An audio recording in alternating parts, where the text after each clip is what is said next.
Bagaimana menghadapi kematian? Kematian itu kan paralel dengan kehidupan. Tidak ada kehidupan kalau tidak ada kematian. Tidak ada kematian kalau tidak ada kehidupan. Kan saya bilang berulang kali bahwa mati itu cuman relaksasi saja. Istirahat sebentar sebetulnya untuk melanjutkan kehidupan. Jadi pahamilah bahwa sesungguhnya ya kematian itu ya paralel dengan kehidupan. Jadi bukan sesuatu yang harus ditakuti, hanya siklus. Itu.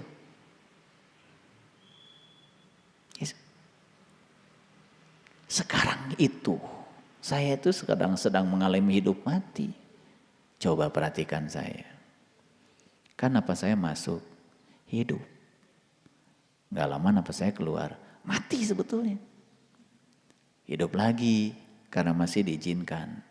Keluar lagi. Masuk keluar masuk. Jadi sebetulnya proses hidup mati itu sudah menjadi siklus yang kita rasakan sekarang. Itu aja. Jadi mati apa? Mati itu napasnya keluar, gak masuk lagi, gitu aja.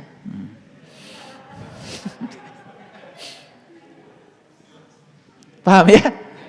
Iya, napas keluar, gak masuk lagi, gitu aja. Terus apa yang serem? Oh tiap hari mengalami, keluar masuk, kan biasa. Cuman ini keluar, gak masuk lagi. Terus apa masalahnya? Terus pergi kemana? Ya di sini. Kan ada tulisan tuh kemarin dari istri saya. Tinggallah kamu bersamaku di dalam aku. Seperti aku sudah tinggal bersamamu di dalam kamu.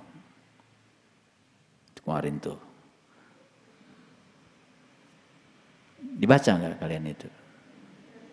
Ngerti nggak? Itu belum ngerti langsung terima kasih bunda.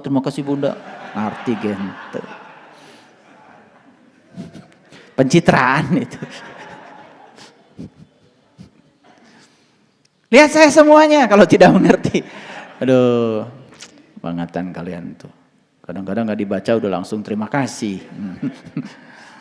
Diselami, ya diselami. Jadi kalian tuh udah kebiasaan. Can ngerti nges diposting deh ke batur. Karena terlalu banyak grup tuh gitu. Tinggallah kamu bersamaku di dalam aku. Jadi ini loh aku, nih aku. Jadi kita ini sekarang sedang tinggal di dalam aku ini nih. Maha nyata Allah teh. Katinggal teh. Iya sakitu nyata, can katinggal ikan wae. Kan Allah tuh yang meliputi segala makhluk. Kalau yang meliputi jelas bukan sosok dong. Yang diliputi ya sosok. Karena kita berpikir dari kecil seakan-akan Allah tuh sosok nih hese. Pikiran. Tinggallah kamu bersama. Nih kita tuh udah tinggal bersama dia. Sekarang itu di dalam aku. Seperti aku tinggal bersamamu di dalam kamu. Jadi yang di luar dia, yang di dalam dia. Jadi ketika kita napas nih, kan sebetulnya masuk keluar. Maka napas itu disebut penghubung antara diri yang di dalam dengan diri yang di luar. Penghubung antara diri yang mikroskopik dengan diri yang makroskopik. Paham? Jadi mati itu udah ngerti sekarang? Sudah bisa hidup mati sekarang? Kan sekarang udah ngerasain pengalaman hidup mati. Mati. Ya terhidup gitu. Cuman gak balik lagi gitu aja. Karena tubuhmu sudah tidak layak pakai gitu aja. Itu karunia. Nanti juga ketika memang harus kembali ke sini, kan kan akan diberikan lagi jantungnya baru, ginjalnya baru. Betul nggak? Iya, semuanya baru-baru. Iya, nanti didaur ulang dulu. Tubuh kita itu dikubur dulu, nyatu lagi dengan tanah. Kan gitu. Betul nggak? Iya, jadi jengkol heula, jadi peuteuy heula. Betul nggak? Jadi tempe heula, jadi tahu heula. Betul? Iya, dituang deui. Betul, nikah lagi, nyatu lagi, gitu wae, hese. Ngan sakitu. Cuman karena kita udah rumet berpikirnya, ya, ruwet gitu. Jadi reinkarnasi itu bukan soal keyakinan, itu hukum alam. Karena mau percaya atau nggak percaya, tetap aja berjalan. Betul nggak? Saya mau nanya sekarang, dinosaurus di mana sekarang tubuhnya? Tuh liur, damannya mah diajar sejarah wae. Taya lo bateng diajar sejarah teh kieu. Dinosaurus di mana sekarang tubuhnya? Di mana? Di bumi sakitu eta. Ya Allah.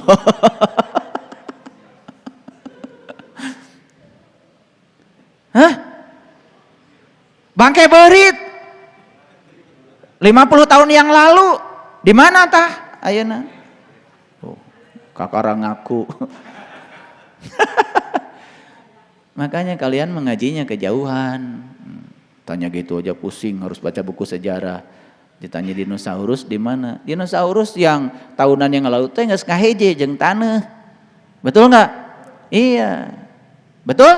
Iya. Geus jadi tangkal jengkol. Pan jengkol ini lahar ku didinya.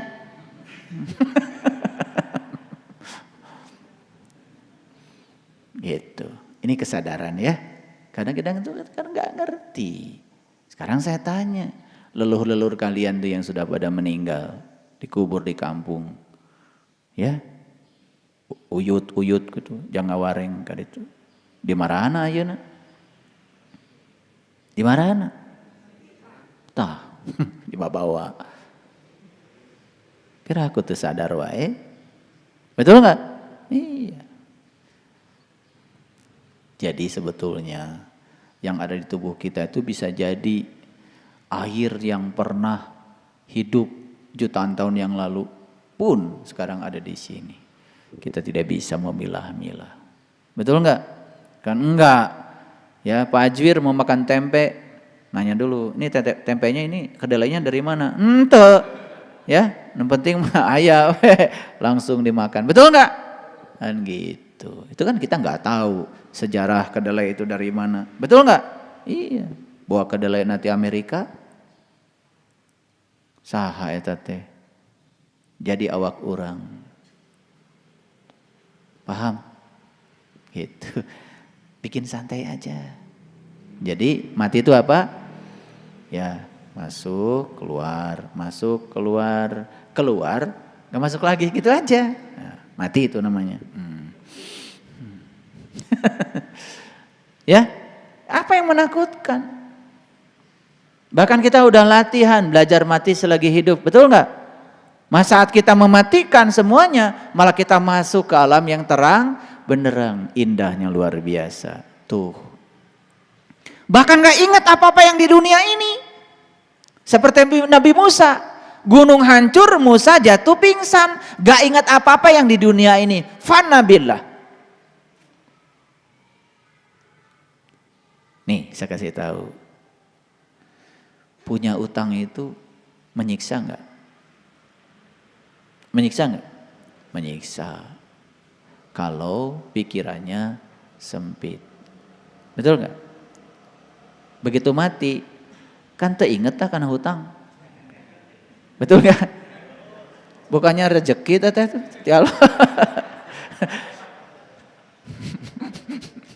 Pohon kan hutang ya. Dihilapkan ke Allah ya. Baik. Jadi di samping masalah-masalah besar yang tadi itu, yang umum terjadi sebetulnya ada masalah pribadi. Setiap orang lain-lain. Ada yang terlibat dalam penyalahgunaan obat. Ada yang mengalami tekanan keuangan.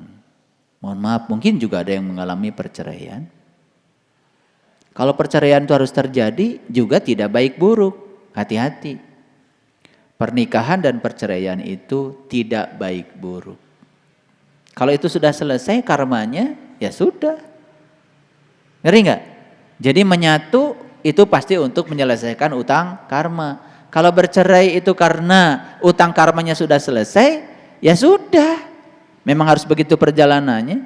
Asal kita tidak terjebak pada baik dan buruk. Itu aja, ada baik buruk. Nah, penilaian setiap orang. Betul nggak? Gitu, ya. Menjadi korban kekerasan, kejahatan, prasangka. Ya. Kadang-kadang masalah itu ada yang bisa diprediksi, ada yang tidak bisa diprediksi. Kesimpulannya dulu. Jadi mungkin nggak ini terjadi pada kita? Mungkin. Oleh karena itu, tugas kita cuma satu. Menyiapkan senjatanya. Saat menghadapi situasi ini, kita selalu dalam keadaan siap. Senjata utamanya adalah pikiran lagi. Makanya ya, yang sudah berhasil meniti ke dalam diri. Saya lihat mulai tenang, ya, mulai bisa istirahat pikirannya, dan itu luar biasa, ya, gitu. Pikiran sudah bukan majikan lagi, tapi pikiran sudah betul-betul menjadi pelayan.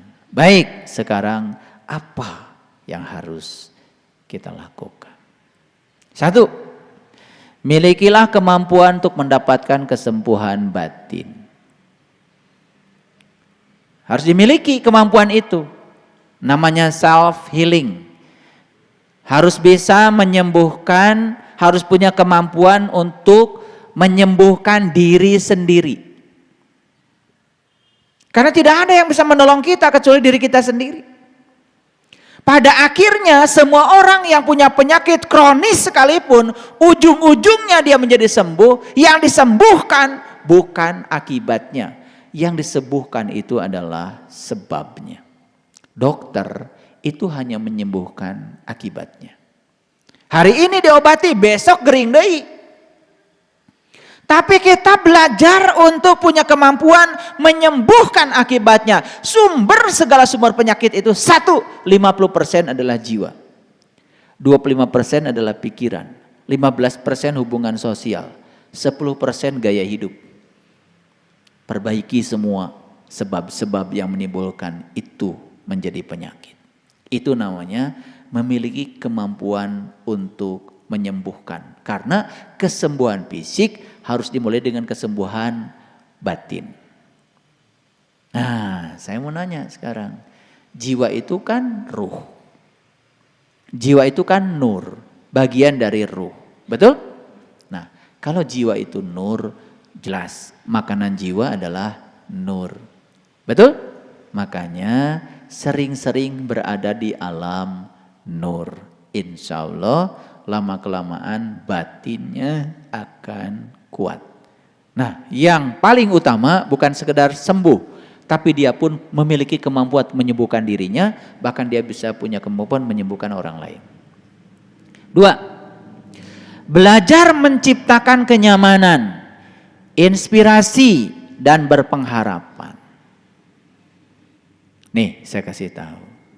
Ketika kita berada dalam situasi yang tidak nyaman, cemas, khawatir, takut, ya, coba belajar untuk menjauh sedikit dari pikiran. Dan itu jangan dipercaya, karena dirimu yang sebenarnya bukan pikiran. Jadilah pengamat bagi pikiran. Itu namanya menciptakan kenyamanan. Bahkan bukan sekedar itu, kita pun menciptakan inspirasi. Lalu hidup menjadi penuh dengan harapan. Yang ketiga, temukan kedamaian dan selalu bergerak maju. Hidup itu seperti naik sepeda. Kalau berhenti mengayuh, maka kita akan jatuh. Paham? Kenapa kita sering berhenti mengayuh? Pernah nggak putus asa? Betul nggak? Pernah nggak bangkit-bangkit, terus malah makin terpuruk? Pernah? Nah, apa rasanya? makin buruk keadaan kita. Betul nggak? Makin buruk keadaan kita. Jadi oleh karena itu harus bergerak maju. Kalau kemarin saya ngasih 3 resep. 1, belajar memaafkan pada diri sendiri. 2, belajar memaafkan orang lain. Yang ketiga, belajar memaafkan alam semesta. Pandang setiap yang ada di sini manusia, dan manusia itu punya cacat manusia. Oleh karena itu maka dikatakan berulang kali, manusia tidak ada yang sempurna. Sekali lagi, pahami manusia tidak ada yang sempurna. Apa yang dilakukan orang pada kita, bisa jadi kita pun melakukan itu kepada orang lain. Jadi gak boleh menghukum. Makanya memaafkan itu sebetulnya menciptakan kedamaian di dalam diri. Sehingga kita terus bergerak maju. Makanya jadikan memaafkan sebagai tema kehidupan. Jadikan memaafkan sebagai cara untuk bertahan hidup. Paham ya? Makanya orang yang mudah memaafkan biasanya umurnya juga berkah. Ya, iya. Yang ketiga, ya itu. Yang keempat, tumbuhkan kreativitas dan dorong ke arah yang bermanfaat. Jadi hidup itu harus kreatif, ya. Dan dorong diri ke arah yang lebih bermanfaat. Jadi jangan gitu-gitu aja hidup itu, harus ada seninya, ya. Sabar itu seni ternyata, ya, iya. Sabar kan saya bilang beda dengan menunggu. Kalau menunggu itu ada kecemasan, menunggu itu ada keinginan, segala hal berubah. Tapi kalau sabar, menerima apa adanya, tidak menuntut hal harus berubah. Tapi yang paling bagus adalah kita lepas dari apa? Dari kecemasan, dari rasa khawatir. Jadi ketika kita sabar, kita akan bisa mengambil keputusan di tempat yang sejuk dan tenang. Itu sangat menguntungkan, ya. Nah, kemudian yang berikutnya, tetap terbuka dan selalu periang. Nikmati keberadaan sebagai manusia. Masa burung aja bahagia jadi burung, ikan bahagia jadi ikan, monyet aja bahagia jadi monyet. Masa manusia tidak bahagia jadi manusia? Seurnya jelema nu teu bagja itu jadi jelema. Ya, makanya kemarin bagus tuh dari Kang Dani. Mana? Ini mah Kang Danis. Adeknya yang kemarin mana tuh? Kang Dani.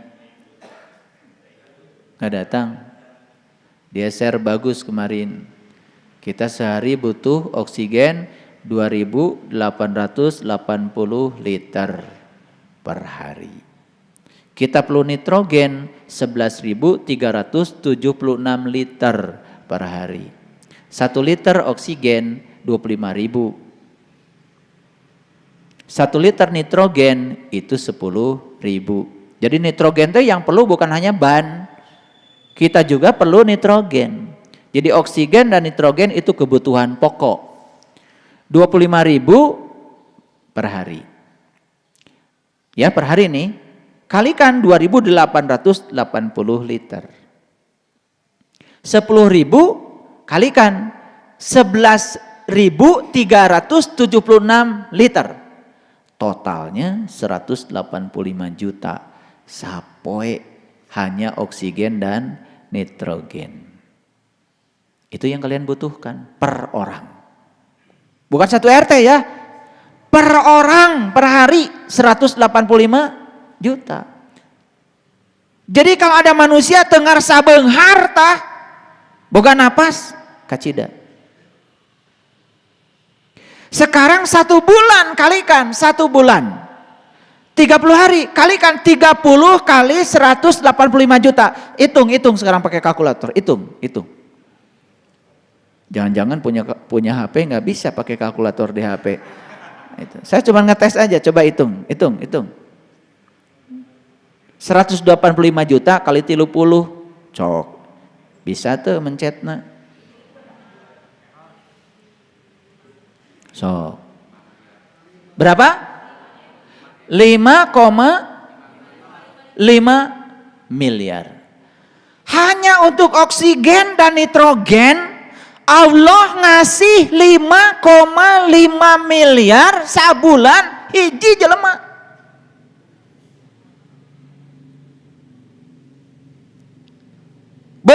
nggak kita ini punya napas? Aduh. Wah itu kamaran nawai.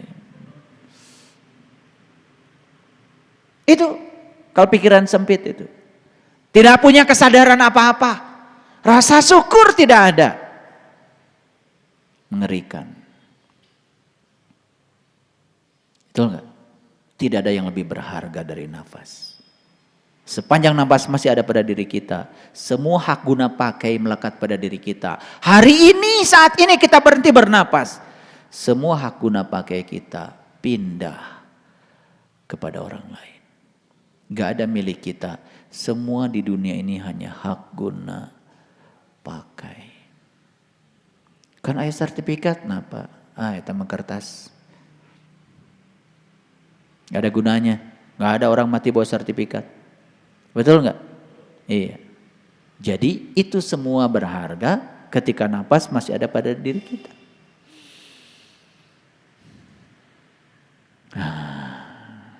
Jadi mari kita tumbuhkan kreativitas dan dorong ke arah yang bermanfaat. Tetap terbuka dan selalu periang, nikmati keberadaan sebagai manusia. Duh, Bapak Ibu, apalagi kalau dikaitkan dengan keilmuan ya. Kita ini cuma satu-satunya makhluk di semesta ini yang diizinkan untuk bisa bertemu dengan jati diri kita. Selain manusia, gak bisa. Karena semua tidak dikasih alatnya. Yang dikasih alat cuman manusia. Nah, kita ini udah dikasih alat. Nah, atuh, udah dipakai. Inna aradnal amanata ala samawati wal arwal jibal. Fa'abaina ayahmilnaha fahamalal insan. Aku tawarkan amanat ini kepada langit. Aku tawarkan kepada gunung, aku tawarkan kepada bumi dan mereka tidak ada yang sanggup untuk menerimanya. Karena mereka nggak punya alatnya. Wahamalal insan. Lalu muncullah manusia. Aku ya Allah bersedia mengambil amanah itu.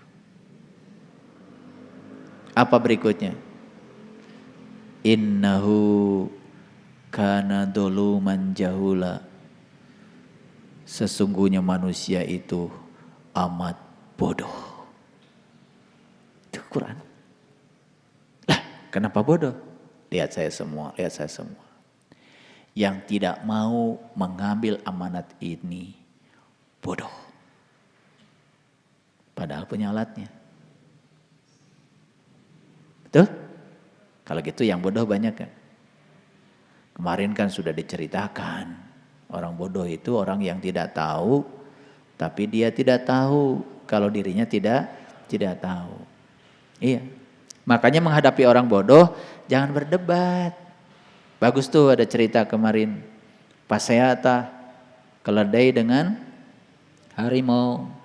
Kata keledai, ari jukut mah warnanya biru. Kata harimau, bukan tuh dai. Jukut itu warnanya hijau. Paseata keledai jeung harimau. Maseakeun warna jukut. Cek keledai mah biru, cek harimau mah hijau. Lalu datanglah pada hakim, hakimnya singa. Apa kata singa? Ya. Ngadu tuh. Ya. Dari dua itu kemudian yang dihukum bukan keledai, yang dihukumnya harimau. Disuruh puasa 3 hari. Harimau ya jelas protes dong. Ya. Setahu saya dari sejak lahir, nu ngaranna jukut mah hejo. Nah, saya dihukum. Apa kata hakim? Hakim tuh bijaksana. Si singa itu. Yang saya hukum bukan persoalan benar salah tentang warna rumput. Tapi yang saya hukum adalah kamu sudah tahu kalau rumput warna hijau. Nah, maka pas saya jeung anu nyebutkeun rumput warna biru. Paham? Kan kalian suka gitu, kecentilan spiritual. Orang gak ngalamin, ajak berdebat. Suruh memahami yang kalian alamin. Ya gak nyambung. Jadi yang harus dihukum tuh kalian. Makanya yang suka debat-debat itu nanti saya hukum. Emang saya gak pernah ngehukum? Memang saya tidak tahu? Tahu. Saya tahu. Gak usah cerita sama saya karena saya tahu. Ya, saya selalu doakan. Karena hukuman itu kegelapan. Jadi saya berharap kalau kita sudah meyakini sesuatu, apa yang kita yakini berdasarkan pengalaman kita, tidak usah dibicarakan pada orang lain yang tidak mengalami. Betul? Ya. Ada orang mengatakan garam itu getek. Engkeun we antap eker-ekerna. Nah, meni ribut, datang ngarugikan orang. Manya cenah eta. Apa nari uyah mah pangset. Cek si eta uyah getek. Da urang mah can pernah ngadar uyah getek. Nu aya teh uyah mah pangset. Dar pasea jeung nyebutkeun getek atuh da nu bodoh teh maneh. Ngadon ngajak pasea. Paham? Nah, lihat saya semuanya. Lihat saya semua. Jadi, mulailah belajar bijaksana. Kalau kalian udah bijaksana, al insanu sirri wa ana syiru, kamu itu rahasia aku, kata Allah. Aku juga rahasia kamu, kata Allah. Tos, kita rahasia-rahasiaan ya. Gitu. Makanya udah belajar dengan saya, jangan terlalu banyak bicara. Banyak berbuat saja. Betul? Yang berikutnya, menjaga perspektif dan rasa humor. Lihat saya semuanya. Jadi kalau punya masalah besar, kuncinya cuma 2. 1, jaga sudut pandang terhadap masalah itu. Yang kedua, anggap itu malah lelucon. Dan semua yang di dunia mah permainan. Makanya orang yang kurang rasa humornya, ya itu, lihat wajahnya serem. Ya. Jadi nanti kalau milad, kalian nyiapkan tema untuk stand up komedi 2 menit. Bikin sesuatu yang menarik. Semua nanti saya suruh stand up komedi. Iya. Makanya kalau saya ingin tahu perkembangan spiritual kalian sudah sampai di mana, saya kan nggak pernah macam-macam. Suruh joget aja.